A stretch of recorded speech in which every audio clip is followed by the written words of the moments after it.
The views shared on this show are my own and not those of Fam Radio. I am not a pastor or trying to tell you how to live your life. I'm just sharing my journey. Take what resonates, leave the rest, and let's grow together. What's truly good with you? This is your boy, Yaahn Hunter Jr., and you are now tuned into the London Elixir Show. Let's get it. Hey, this is James Garden. You're tuned into the London Elixir Show, only on Fam Radio. Hey, what's up, family? This is Pastor Luke, New Vision Christian Church, and you're tuned in now to the London Elixir Show. Hey, it's Ugochi Alice Lewis here, and you are listening to the London Elixir Show. From Ohio to Atlanta, mixing music and ministry. This is the London Elixir Show on Film Radio.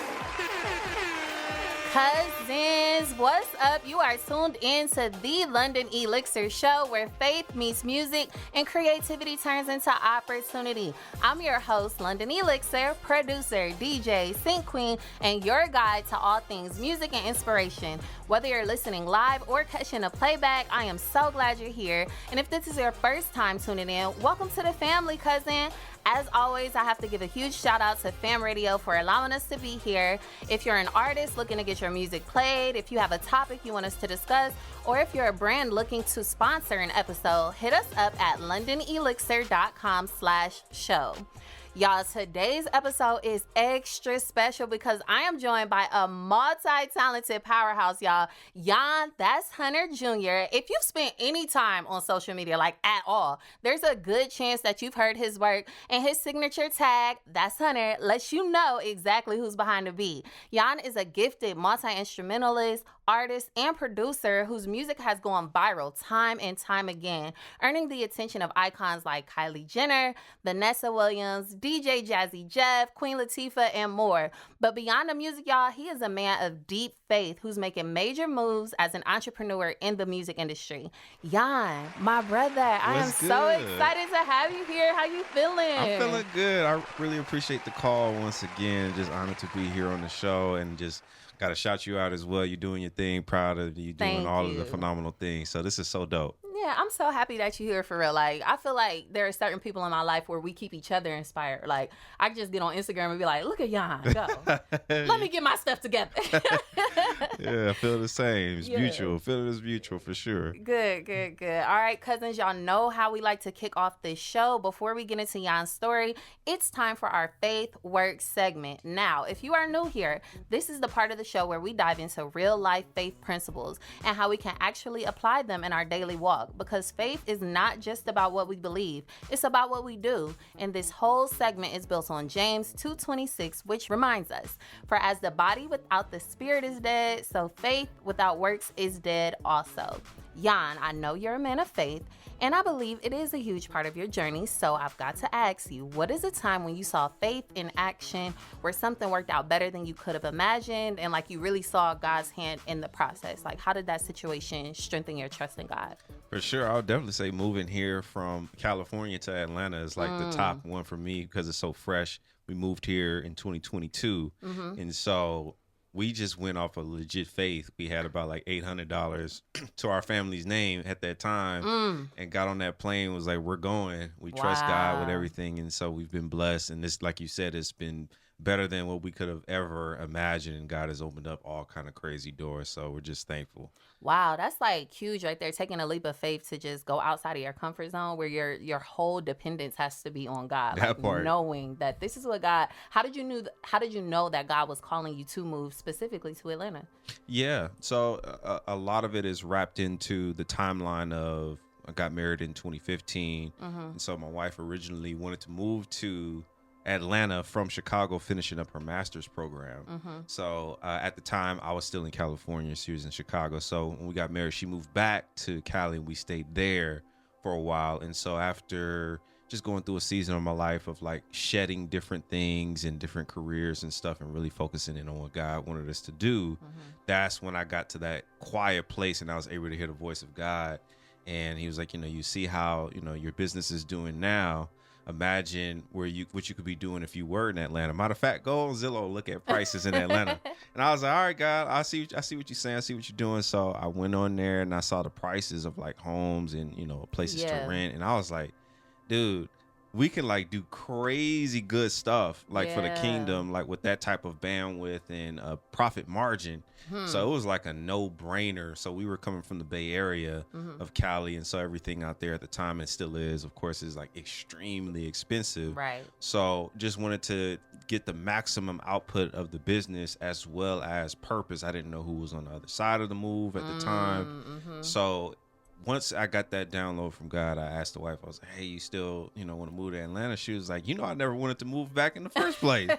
So She's like, I was waiting on you. I'm saying she waited for me to get the revelation. And again, this is in 2015. And then we made the leap in 2022, but we were talking about it all 2021. So of course this is post-pandemic. Right. So a lot of things just got like super clear, and like quiet time with God, everything was super slow. So everything just kind of came together. We knew what we were supposed to do. We didn't know the how at the time. So And then like just taking that leap of faith, like putting your faith into action, because it's one thing to say you have faith, it's another thing to actually do something when it looks scary. Like, how do you overcome that fear of like, we only got $800? Like, I know it's cheaper to live in Atlanta than it is to live in California, but there's still like the fear of, this is a new place, I gotta find new connections, like I've already established roots here and what I'm doing with my business, people know me, like even though your brand is basically global because you're on social media, you know what I'm saying, it's different, like in being in a different city. So how did you overcome that? So two things. I had seen God do all kind of crazy stuff in both of our lives, my wife and myself, over the years. My wife had meningitis and stuff, and she was like basically out of it for almost 24 hours, and we were just like, yo, God is gonna have to turn this around, because I don't know if she's coming back. And so when God resurrected her, she came out of it with her right mind. I was like, boom, that's another stamp mark to like, okay, we've seen what God can do in extreme circumstances. So then we go back to Abraham. He left everything he knew to move into the promised land ultimately, and all the good things that came from that. And we just kept seeing like God's track record. And he was like, I've never missed, yo. Like, come on now. I've never missed. So just go. And you've seen the template that I've laid out for, Joseph, Moses, Abraham. He told them all to simply go first, and then they got. And then they sing. Yeah, exactly. That's like, so, some people be waiting on that information before they move. And he's like, nah, go to the place I will show you. Like, he didn't even know where he was going. That part. You know what I'm saying? So like, you just got to trust God, believe his track record, and like lean on things that he's done in past seasons of your life, not just in like stories from the Bible. Like you said, you already seen him like come through for your wife and her health. So like, you could trust God to come through for this. Yeah, 100%. Absolutely. I love that. All right, cousins, we cannot just talk about faith. We've got to put it into action. So for this week's faith challenge, I want you to step out and trust God in a way you might not have before. Maybe it's taking a leap of faith in your business, your relationships, or just trusting him with a decision that you've been holding on to for too long. Our scripture for this week is Proverbs 3, verses 5-6, which says, trust in the Lord with all your heart and lean not on your own understanding. In all your ways submit to him, and he will make your path straight. So this week, I challenge you to let go of the need to control every outcome and just lean into trusting God's plan. Even when you can't see the very next step, just go where he's telling you to go. Watch how he shows up in your life, and then post your story on social media and tag me, because I got to hear how God is moving in your life this week. All right, y'all, that wraps up our Faith Work segment for today. We're going to take a quick music break, and when we come back, we're diving deeper into the story of Yaahn. Y'all stay locked here on the London Elixir Show. All right, cousins, welcome back to the London Elixir Show, and I am here in studio with Yaahn Hunter Jr. So I have to let the listeners know how we met, but I think you should tell the story, so let's talk about it. Yeah, for sure. We met in LA at NAMM, and even that is like a whole 30-minute story itself. Facts. Basically, during NAMM, which is a dope, if you guys don't know, it's the National Association of Music Merchants. So it's basically like all the music tech companies come in one space at the Anaheim Convention Center, and they pretty much showcase their products it's a closed event. They've opened it up a little bit more over the years. But so London was doing a panel there, and so I was there to perform as an artist. And so funny enough, the night before, I seen she had liked one of my Instagram posts, and I was like, okay, she's a dope DJ, and she does sing. I was like, oh, this is dope. We need to connect. And lo and behold, I'm walking through the DJ section, and lo and behold, it's London right there. I'm like, hey, how you doing? I'm Yaahn. She's like, how you doing? I was like, I'm Yaahn Hunter. She's like, oh, okay. So once I showed her the video, she was like, oh, snap. Oh. So it all came together. Right. That's where we learned that we both were based in Atlanta, which is kind of crazy. Mm-hmm. So then that led to us doing the Beat to Bank panel, and we spent basically a year planning that from January all the way to September. And that's kind of crazy. Like, I want to talk about your story next, but the fact that you said that you saw the comment, like with somebody who has like so many followers and gets a lot of comments, like how do you actually respond to a lot of people and like go look at their page and see who they are? Like, is that something you usually do? Yeah, I try to keep the platforms organic as possible so they don't feel like it's an automated response or a robot or something.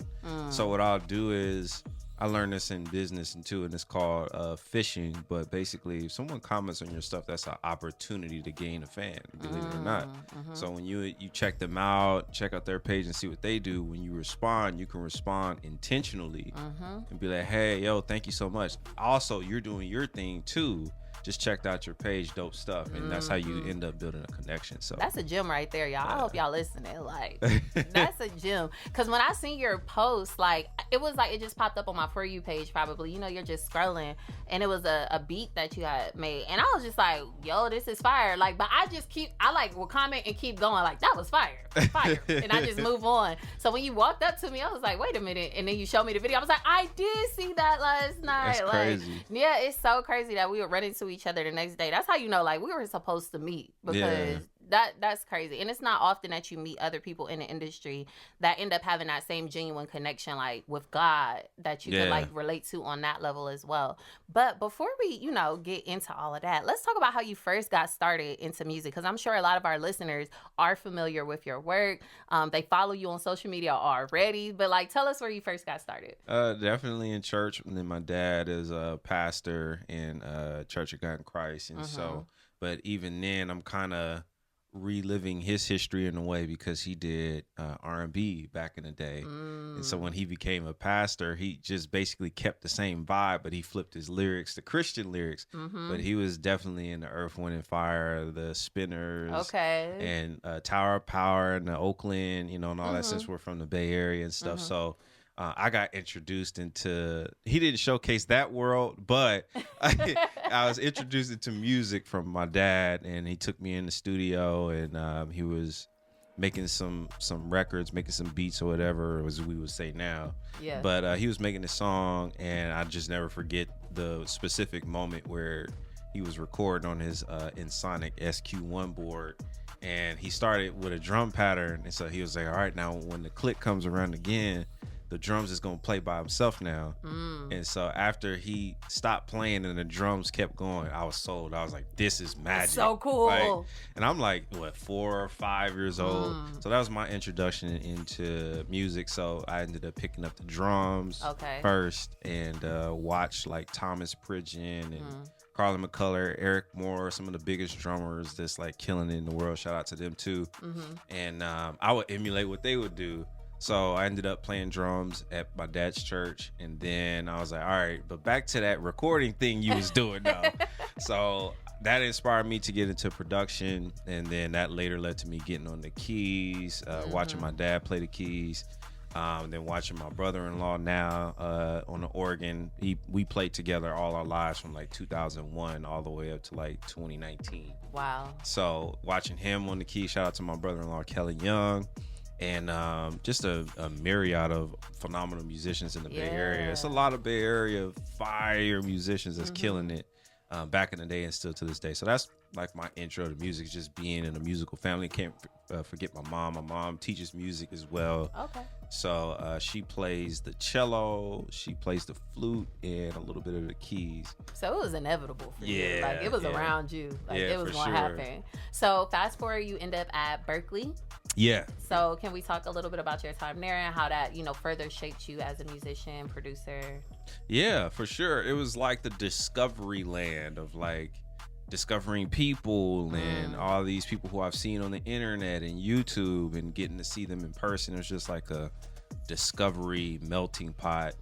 And it was really amazing to be around so many talented musicians. Very nerve-wracking because when we would do our shows, you're not playing in front of a normal audience. You're playing in front of people who know everything you're doing. They heard that.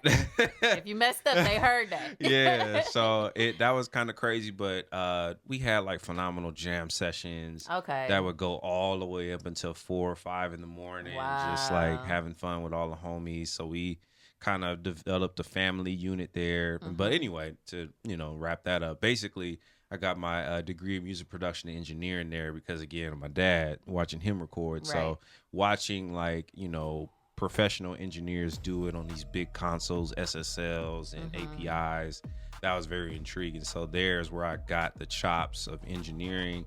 And I also got the theoretic chops, too, on the keys, like to know what I'm playing. So that was cool, too. That's good. So in a field like music, where a formal education is not technically necessary, let's talk about like the importance of pursuing that anyway. Or, I want to hear your take on that for the listeners who are like, I don't really need to go to school for that. Or I've been playing piano since I was a kid. So, what can you speak to that? For sure. I'll say this. It'll definitely set you up. If you want to be on the road and touring and stuff like that, you can definitely do that on your own, sure. But when it comes down to auditions, you're going to stand out like a sore thumb because being in that environment of learning your theory, counterpoint, ear training, harmony, and all this stuff, when they bust them charts in front of you, you're not going to be looking like, oh man, this is Japanese language. Yeah. Like they'll send you a set and you will be overly prepared. But again, you can get those chops on YouTube and stuff like that for sure. Find a good teacher locally, or if you have any local schools. But I would say the biggest takeaway that you can get from going to Berklee is definitely the music's part, but I would say the music business. If you go there for music business, then you're going to be ready to run an empire instead of just touring, but you'll be ready to go out and do damage. That's a whole nother topic right there. Yeah. Like, music business is separate from the creative side. 100%. Like, but it's 100% necessary. Yes. Like, and maybe we'll talk about that later. I don't even want to go there right now. We're gonna get into that. But let's fast forward even from your time at Berklee. Now you have like millions of streams on a regular basis. You drop a song, it's gonna go. You know what I'm saying? Like, how do we get from college to that? And I know maybe the business plays a role. For sure. I would say figuring it out. I mean, finishing school in 2012, I was just trying to get with as many artists as I could in my local area to transition from being the Bay Area musician to like being a go-to producer that people would use. And that transition was not easy, but we made it through. I linked up with a good friend of mine, Lauren Denise Bird, and we did Love You to Life is our first project together. And shout out to my dude Louis Lou, which was my first record first album that I produced on my own, mixed it. We had a mastering engineer, but I started by doing that for free 99. Right. Because the main thing was to just get heard and people could hear what you can do. So once people heard what I could do with Louis and Lauren, I started getting a lot of calls in the local area to produce stuff. Okay. And so then the transition from there, I just got serious in 2020, hindsight, and got serious about the content thing and really wanted to capitalize on that. So me starting out teaching on YouTube was fun, but I was like, man, I still want to create and be an artist.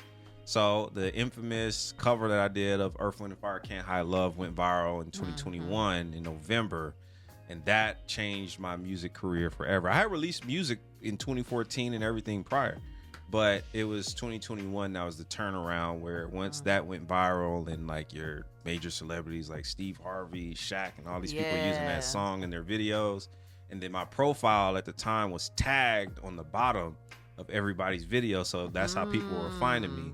Important. So from there, that's how I had something for them. That's when I started getting the business chops up, learned about funnels, all the things. So I set it up for them to go to my streaming platforms. I didn't know they was actually gonna do it. Come on now. I told them to do it, but they actually did it. So that launched my streaming kind of presence, Spotify and all of that. And then, the drill, wash, rinse, repeat, stay consistent, and just build. And that's how we got to where we are now. Absolutely. All right, we're going to dive more into Yaahn's story when we come back. But right now, we're going to take a quick music break. Keep it locked right here on the London Elixir Show.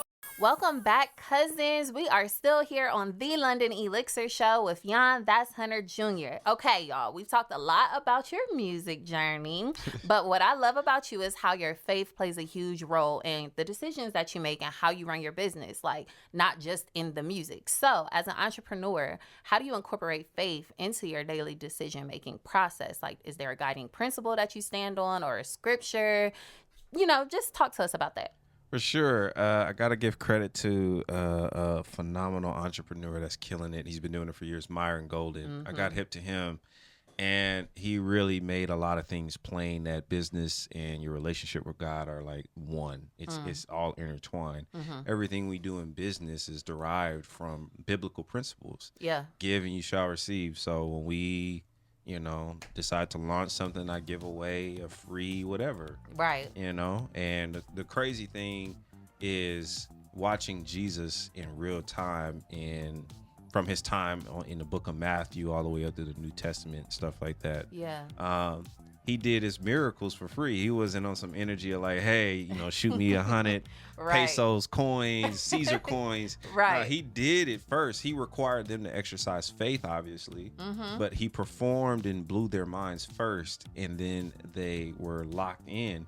Perfect example is the story with Peter and John when they went fishing. They couldn't catch anything all day. Yep. And Jesus was like, yeah, go on out one more time. Like, bro, we done told you, cheese. And so, but they had the biggest catch of like their lifetime. Yeah. Yep. And the fact that they got that type of catch was just like, I'll throw all this away and follow you. And so that's how I conduct the business, is like with those same principles. When you help people believe in themselves or show things, or get them to have that confidence that they may lack, it really goes deep for them, and then in turn they'll sow back into you, and that's how the business grows and thrives. So that's all based on, again, biblical principles and watching Jesus again in real time as you read from Matthew all the way up until his resurrection. Right. Wow, that's good. So what advice would you give to somebody who is looking to build their business but wants to stay grounded in their faith through the process, especially in the music industry, which can be so dark and has a lot of different routes you could choose, For sure. Of course, compromise is always the biggest thing that we're always worried about. Yep. So the main thing is to keep God in the center of it.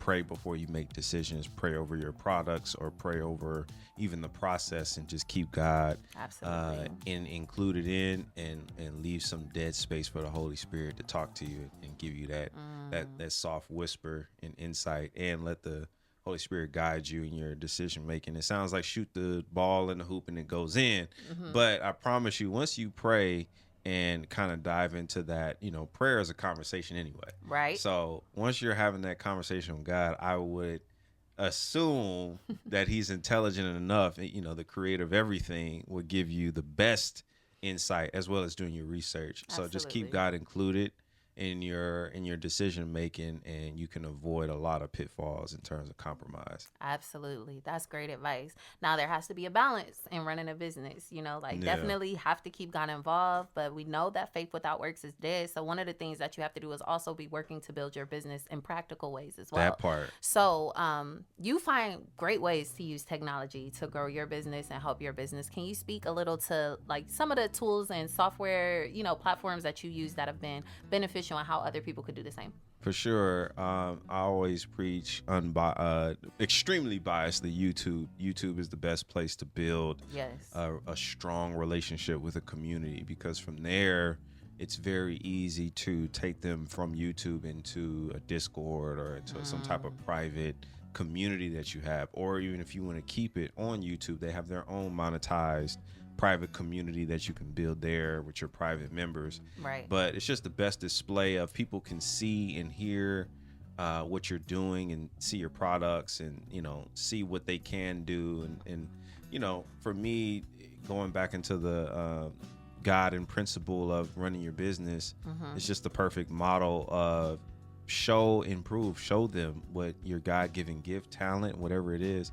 So I use YouTube, and then the type of tech that I use a camera, A6400 by Sony, and a Sigma 15mm lens, and that's what I used to capture myself visually. And I use Ableton to capture the audio. I use stuff like Ecamm and OBS. Those are really good streaming platforms for you to get yourself out there. And then of course Instagram and TikTok. And I use my phone. I started on my phone, so guys, whatever you have, that's what you start with. So don't be overwhelmed by hearing all of these cameras and microphones, and use what you have first. Yep. Yeah, because that's like, you have to start somewhere. Yep. Because even if all you have is your phone right now, you still need to work on editing. Like, if all you're capturing with is your phone, you're still going to have to edit that. You're still going to have to come up with like a caption for the video and what's the funnel. Like, there are so many different like levels to it that you could, just learn as you go along, but you got to start somewhere. That's right. And again, if you can upload, selfies on Instagram and Facebook and flex and do all the things, and you could definitely learn how to edit some videos. Yeah, CapCut is fire, y'all. I'm trying to tell you, CapCut will work if you don't want to go. What's the one that people use? It's Adobe. You got like Premiere. That's what it's called. Premiere Pro and all of that. You don't have to know all of these things. Eventually, you'll want to, but you can make it work with what you have as well. Yeah, and two, just the innovation of the social media platforms is starting to become more transparent. So Instagram dropped their own editing app. They sure did. That just came out. Yeah, just so recently. They're incentivizing you to use these tools so you can get awareness. Dang, I forgot Instagram did that. I seen a notification pop up about that. Yeah.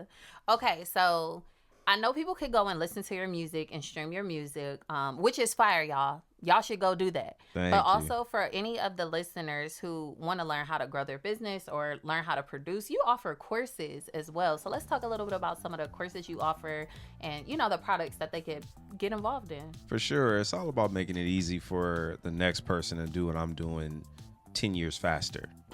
So these tools that I'm leaving behind is basically everything I've learned over 20 years condensed into 30 to 40 chapters, right? So I have a marketing masterclass. It's called The Marketing Musician. This is where we go full-blown mental. So a lot of that it's not a lot of music in that class at all. It's all mental. We talk about music, but the main thing is the mental shift from being the consumer watching the screen versus being the person who's going to be posting for other people to watch on their screen. Yeah. So that's the marketing musician. Then I have that paired with the viral sound masterclass. Now that's where we talk about production, the actual music side, and we go into the sound design, production, mix and master, and everything. So that's called the Viral Sound, and both of those are available on my website, yhuntermusic.com. So the letter Y, my last name, Hunter, and music.com. That's where you can get those master classes. And then we have some other classes too, but those are like the key, I feel the important ones are like the non-negotiables to really succeed in 2025, moving on. And the marketing class can help, even if it's not like specifically geared toward music, what you're doing, like you're going to have to learn how to market and talk to people anyway. So this isn't just specifically for music creators. This is something that could be beneficial for anybody, any type of entrepreneur. Yeah, same tools are going to be used regardless. Absolutely. You're going to have to navigate the same principles. So funnels, website, lead magnets, click stuff, pixels, all of that. Like it's...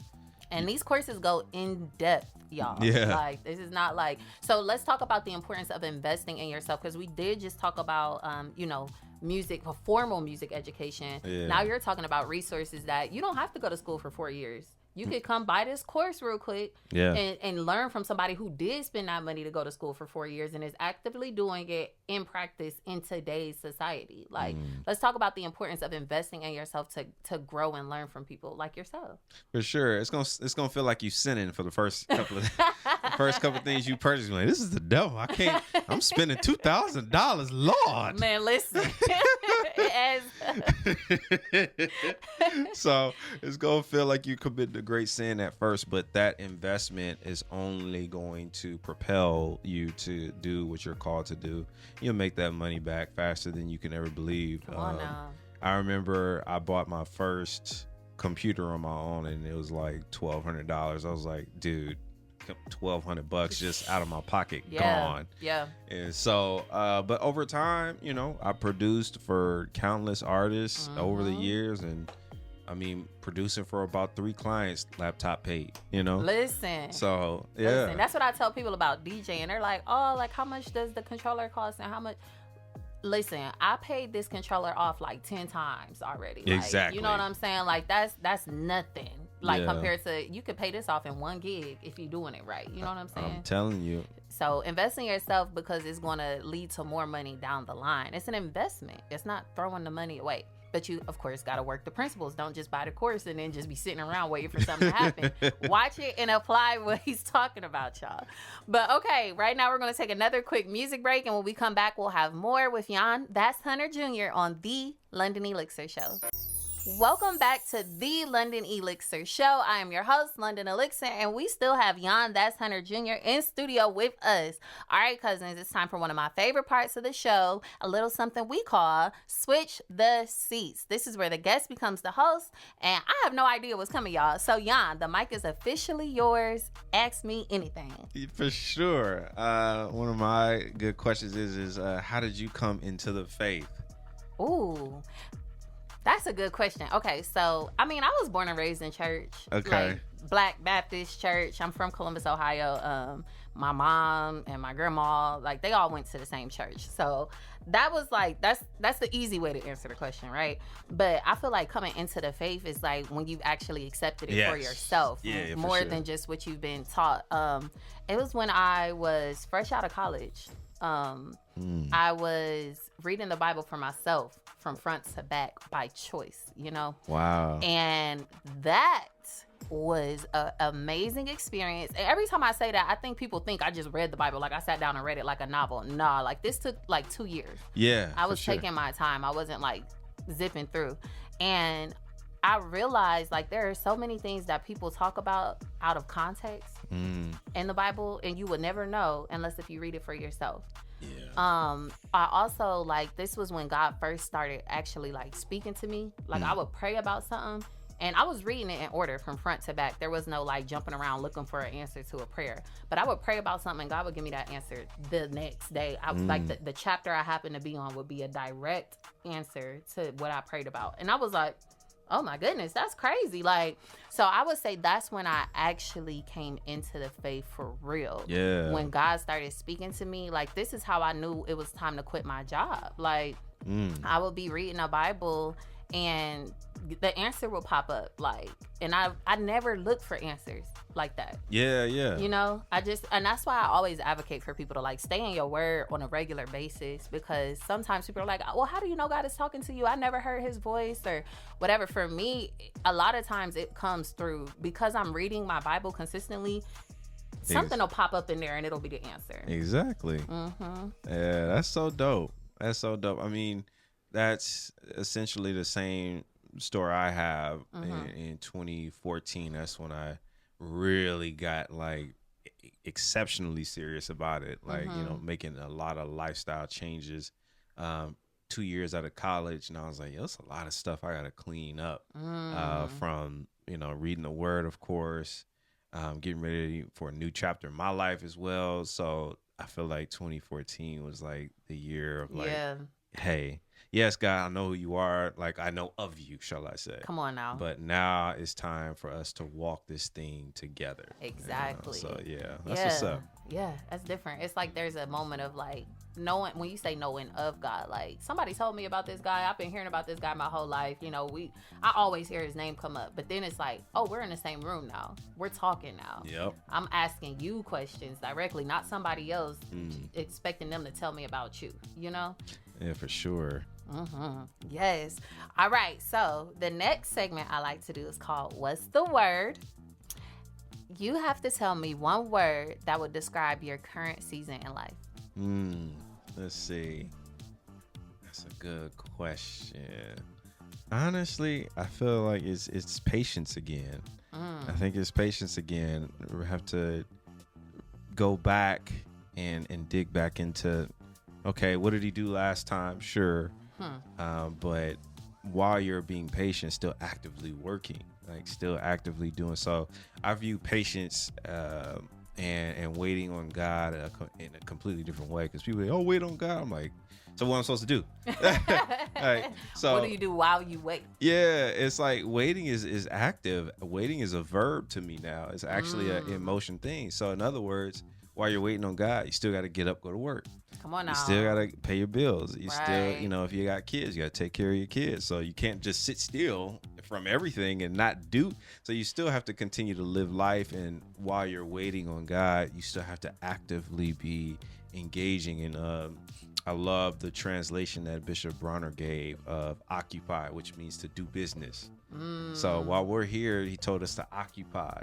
So we got to do business. Yeah. So it's an active waiting. So I'm still showing up every Monday and Wednesday on YouTube. I'm still releasing new music. I'm still an active husband and father. I'm still, while waiting patiently for God to reveal and unlock certain things for us. That's good. Like, because some people just be like, I prayed about it. Yeah. They just chilling, not doing nothing else in the meantime. Like, bills are due. That part. Yeah, for sure. I love that. Patience, y'all. Patience. Okay, before we wrap up, we have to let the people know where they could follow you. If they aren't already, follow you on social media. Yeah. Throw your website out there another time so they could get the courses and products. What do they search if they want to listen to your music on streaming? All of that good stuff. For sure. Finally got everything collectively just to Yaahn Hunter Music. Okay. At Yaahn Hunter Music on all platforms. And YaahnnHunterMusic.com for the courses. But everything in between is Yaahn Hunter Music. Now, my artist name is Yaahn Hunter Jr., my real name, but I have some songs that are listed under Yaahn Hunter Music, and then you'll ultimately connect. find me, you Yeah. know, as Yaahn Hunter Jr. But yeah, Yaahn Hunter Music on all platforms, and then Yaahn Hunter Jr. on streaming platforms. Perfect. All right, y'all. That is a wrap on this episode of the London Elixir Show. And thank you again, Yaahn, for being a special guest. I feel like you gave so many gems for real. Like, y'all gonna have to play this one back and make sure y'all take some notes, okay? And of course, thank you, cousins, for tuning in. If anything we said today spoke to you, you already know what to do. Hit us up on our website or on social media at London Elixir. And the website is londonelixir.com/show. Just send us a message because I love hearing from you guys. Remember, we are here every Sunday at 5 p.m. EST. So set a reminder, tell a friend to tell a friend, and meet us right back here next week for more music, gems, and good vibes. And remember, if you're an artist and you're independent and you want us to play your music, all you got to do is go to our website, londonelixir.com/show. We also take topic suggestions, and you can sponsor an episode there if you want to. So don't forget to tag us, though. Always tag us on your social media. Until next time, remember, faith works when you do. Keep the faith, keep creating, and keep believing. We'll see y'all next week on the London Elixir Show.